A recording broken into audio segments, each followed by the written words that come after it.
ಇವತ್ತು ಶನಿವಾರ ಆಗಿರೋದ್ರಿಂದ ನಾವು ನಮ್ಮ ಫ್ರೆಂಡ್ಸ್ ಎಲ್ಲರೂ ಸೇರಿ ಆಂಜನೇಯ ದೇವಸ್ಥಾನಕ್ಕೆ ಹೋಗ್ಬೇಕಂತ ಪ್ಲ್ಯಾನ್ ಹಾಕಿದ್ವಿ. ಸೊ ಎಲ್ಲರೂ ಸೇರಿ ಆಂಜನೇಯ ದೇವಸ್ಥಾನಕ್ಕೆ ಹೊರಟ್ವಿ. ಇಲ್ಲಿಂದ ನಾನು ನಮ್ಮ ಫ್ರೆಂಡ್ಸು ಮೂವರು ಬೈಕ್ ತೊಗೊಂಡು ನಮ್ಮ ಹಾಸ್ಟ್ಲಿಂದ ಹೊರಟ್ವಿ. ಇಲ್ಲಿಂದ ಒಂದು 3-4 ಕಿಲೋಮೀಟ್ರ್ ಆಗ್ಬೋದು ಆಂಜನೇಯ ದೇವಸ್ಥಾನ. ತಮಟ್ಕಲ್ ಅಂತ ಇಲ್ಲೇ ಒಂದು ಪಕ್ಕದ ಊರು, ಅಲ್ಲಿ ದೇವಸ್ಥಾನ ಇದೆ. ಹಂಗೆ ಹೋಗ್ಬೇಕಾದ್ರೆ ನಮ್ಮ ಫ್ರೆಂಡ್ಸು ಕೂಡ ಸಿಕ್ಕಿದ್ರು. ಅವರಿಗೆ ಹಾಗೆ ಮಾತಾಡಿಕೊಂಡು, ಗೊತ್ತಿರಲಿಲ್ಲ ಅವರು ಬರ್ತಾರೆ ಅಂತ. ಆಮೇಲೆ ಹೇಳಿದ್ರು ನಾವು ಬರ್ತಿದ್ವಿ ಅಂತ. ಸೊ ಅದಕ್ಕೆ ಅವ್ರಿಗೂ ಮಾತಾಡಿಕೊಂಡು ಅಲ್ಲೇ ಅಂಗಡಿಯಲ್ಲಿ ತೆಂಗಿನಕಾಯಿ ಮತ್ತು ಬಾಳೆಹಣ್ಣು ತೊಗೊಂಡು ಉದ್ಬತ್ತಿ ತೊಗೊಂಡು ಅವ್ರಿಗೆಲ್ಲ ಬಾಯ್ ಹೇಳಿ ನಾವು ದೇವಸ್ಥಾನ ಕಡೆ ಹೊರಟ್ವಿ. ಬಾಯ್.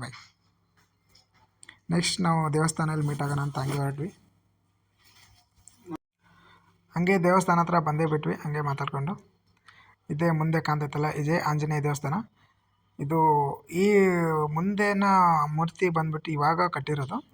ಬಟ್ ಈ ದೇವಸ್ಥಾನ ತುಂಬ ಹಳೆಯ ದೇವಸ್ಥಾನ ಆ್ಯಕ್ಚುಲಿ. ಸೊ ಹಂಗೆ ನಾವು ದೇವಸ್ಥಾನದ ಒಳಗಡೆ ಎಂಟ್ರಿ ಕೊಟ್ವಿ. ಇಲ್ಲಿ ಆ್ಯಕ್ಚುಲಿ ತುಂಬ ಜನ ಬರ್ತಾರೆ. ಭಾಳ ಫೇಮಸ್ ಆಗಿರೋ ದೇವಸ್ಥಾನ ಇದು. ಪ್ರತಿ ಶನಿವಾರ ಇಲ್ಲೆಲ್ಲ ಬರ್ತಾರೆ. ನಾವು ಇಲ್ಲೇ ಚಪ್ಪಲಿ ಬಿಟ್ಟು ಒಳಗಡೆ ಹೋಗ್ಬೇಕಂತ ಹೊರಟ್ವಿ. ಹಂಗೆ ಒಳಗಡೆ ಹೋಗ್ತಾ ಕೈ ಕಾಲೆಲ್ಲ ತಗೊಂಡು ತಲೆ ಮೇಲೆ ನೀರು ಸಿಡ್ಸ್ಕೊಂಡು ಹಂಗೆ ಒಳಗಡೆ ಹೋಗ್ಬೇಕಂತ ಹೊರಟ್ವಿ. ಕಾಲು ತಗೊಂಡು ಇಲ್ಲಿ ಕಾಲು ತಗೊಂತಾರೆ. ಕಾಲು ತಗೊಂಡು ಹೋಗ್ತಾ ಒಳಗಡೆ ಎಂಟ್ರಿ. ಚಳಿದೆ ಫ್ರೆಂಡ್ಸ್ ಜಾಸ್ತಿ. ಇಲ್ಲಿ ಅದೇನೋ ಎಳ್ದಿಪ್ಪ ಅಂತೆ, ಅದನ್ನು ತಗೊಂಡು ಅಲ್ಲಿ ಮುಂದೆ ಇಲ್ಲಿ ಕಾಣ್ತೈತಲ್ಲ, ಇಲ್ಲಿ ಹಚ್ಚಿದ್ರೆ ಅದೇನೋ ಶನಿ ದೇವರು ಹಚ್ಬೇಕಂತಿದೆ. ಇದನ್ನು ಹಚ್ಚಿದ್ರೆ ಎಲ್ಲ ಇದು ಏನಾದರೂ ಇದ್ದರೆ ಅದು ದೂರ ಆಗುತ್ತಂತೆ. ಸೊ ಹೇಳ್ತಾರೆ, ನಾನು ಕೇಳಿದ್ದೀನಿ.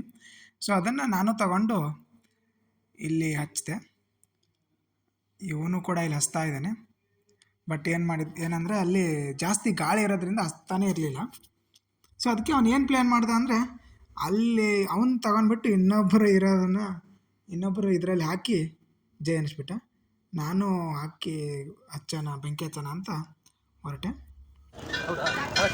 ನಾವೆಚ್ಚಬೇಕು ಏನಾಗಬೇಕು ತೋರಿಕೆ ಭಕ್ತಿ.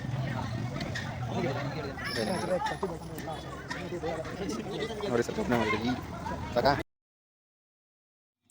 ನಾವು ಅದೆಲ್ಲ ಮುಗಿಸಿ ದೇವಸ್ಥಾನ ಒಳಗಡೆ ಬಲಗಾಲಿಟ್ಟು ಹೊರಟ್ವಿ.